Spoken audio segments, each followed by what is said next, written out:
सरकार को घेरना है इसलिए कुछ भी पूछ डालना है? नहीं, बिल्कुल नहीं। सवाल पूछने का समय तो देखिए, जिस समय पूरे देश को इकट्ठा होकर आतंकवादी हमले के खिलाफ में खड़ा होना चाहिए था, पूरा विपक्ष एक था। आप कहाँ, आप पूरा देश में दिखाइए, कहीं किसी ने कुछ बोला क्या? पटना से लेकर और किसी भी राजधानी में आप देखिए तो सारे विपक्ष के नेता ये कह रहे थे एक सुर में कि इसका जवाबी कार्रवाई होना चाहिए। सर, इसमें कहाँ कोई डाउट है? सर, लेकिन आप विपक्ष के नेता तो सर हाथ में खिलौने लेकर राफेल का भी मजाक बना रहे थे। विपक्ष के नेता तो नींबू मिर्ची लटकाकर वो हवाई जहाज के खिलौनों पर सर वो सब भी करते हुए नजर आ रहे थे। सर कौन एकजुट था सर? नहीं, अरे देखिए तो उस रोमाना जी सुन लीजिए। हाँ, तो उसके बाद तो आपको ये भी देखना चाहिए कि मध्य प्रदेश के उप मुख्यमंत्री ने क्या बोला, हरियाणा के मंत्री ने, सांसद ने क्या बोला, और एक मंत्री ने क्या बोला, सेना का कितना सम्मान करते हैं। जो बात भारतीय जनता पार्टी बोलती है जिसके लिए कि पार्टी को कठोरतम कार्रवाई करनी चाहिए, उस पर तो कुछ नहीं होता है। जब यहाँ पर जायज सवाल पूछे जा रहे हैं, अगर गलत है तो आप जवाब दो। नहीं सर, हमारे कितने विमान गिर गए? ये सवाल जब पूछा जाता है सर, ये सवाल जब पूछा जाता है विशेष, तो क्या ये सवाल जायज है? नहीं, वो भी तब जबकि अभी हमारा ऑपरेशन चल रहा है, और वो भी तब जबकि सरकार की तरफ से। मैं आपसे ही सवाल पूछूं, आपसे ही सवाल पूछूं, मेरा सवाल सुन लीजिए ना, फिर जवाब दे दीजिएगा। वो भी तब जबकि सरकार की तरफ से, सेना की तरफ से कहा जा रहा है कि साहब ये ऑपरेशन सिंदूर जो है वो ऑन, मतलब अभी सिर्फ स्थगित किया गया है सर, खत्म नहीं हुआ है, ये कहा गया है सरकार की तरफ से। और आज तो प्रधानमंत्री नरेंद्र मोदी ने देखिए चुटकी भी ली ना, उन्होंने कहा हमने ये पूरा का पूरा ऑपरेशन जो है इस बार कैमरे पर ही कर डाला ताकि घर में भी कोई सबूत ना मांगे। ये भी प्रधानमंत्री की तरफ से कहा गया। आप खुद ही पाकिस्तानी सबूत दे रहा है, क्या हुआ है बताइए। आप इतना सूचना, ये सूचना सरकार को दे देनी चाहिए। समझौता का फिर बात कैसे समाचार में आया?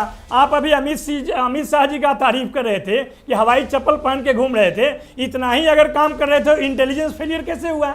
और ये पहली बार इस सरकार में थोड़े हुआ। पुलवामा कैसे हो गया उस समय?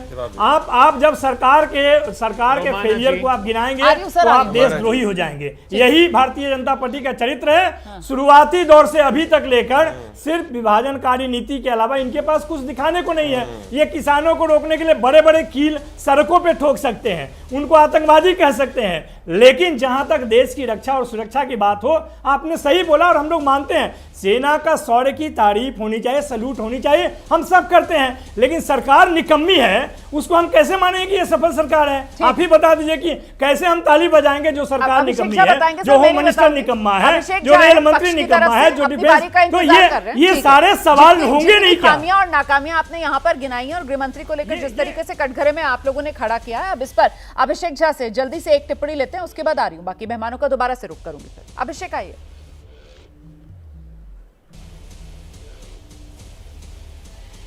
हम किस मुद्दे पर डिस्कशन करने बैठे हैं? हमें लगता है कि विपक्ष के लोग शायद इसकी इम्पोर्टेंस को समझ तक नहीं पाते हैं।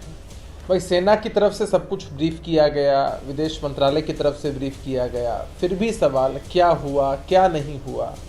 पाकिस्तान की मीडिया में दो पहलू चले रोमाना जी। एक पहलू ये चला कि पाकिस्तान के कई ईमानदार पत्रकारों ने दिखाया कि उनकी इमारतें कहाँ ढही, कहाँ क्या नुकसान हुए।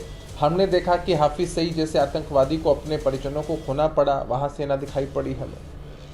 और एक जो उनका मीडिया का पहलू था वो बताने में लगा था कि भाई भारत में भी हमसे हमदर्दी रखने वाली पार्टियां हैं, जिनमें अधिकांश जो नाम लिए गए आपको भी मालूम होगा रोमाना जी किन के नाम लिए गए। कांग्रेस पार्टी और विपक्ष की जितनी पार्टियां उनका नाम लिया गया कि भाई ये हमसे हमदर्दी रखती हैं। भारत में ऐसा नहीं है कि एक ही पार्टी और एक ही गठबंधन का शासन है। तो ये भी हमारे लिए एक तरह से खतरे की घंटी है। हमें नहीं लगता है कि सत्ता पक्ष के किसी भी या एनडीए के किसी भी घटक दल ने इसको मुद्दा बनाया कि पाकिस्तान की मीडिया में किस तरह से चर्चा की गई कि कांग्रेस पार्टी उनकी हितैषी हो सकती है। ये भी एक बड़ा प्रश्नवाचक चिन्ह हो सकता था। ठीक है, लेकिन इसको मुद्दा नहीं बनाया गया, क्योंकि हम ये मानते हैं कि देश जिस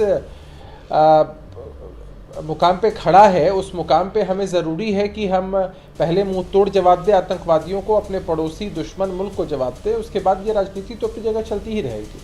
लेकिन हर रोज़ हम डिबेट कर रहे हैं आजकल, और हर रोज़ एक चैप्टर ऐड किया जा रहा है।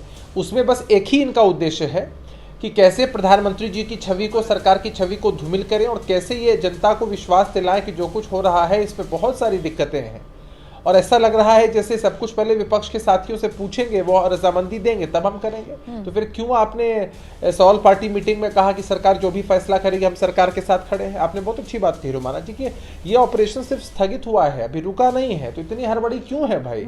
चलने दीजिए ना जो चीजें चल रही हैं। आपको इन सबसे क्या दिक्कत है? हाँ, हो सकता है कि इन लोगों के मन के अंदर लग रहा होगा कि भाई पॉलिटिकल एंगल हमारा सेटिस्फाई नहीं हो पाएगा, तो ऐसी परिस्थिति में हम कैसे भारतीय जनता पार्टी और एनडीए के कुनबे को काउंटर कर पाएंगे?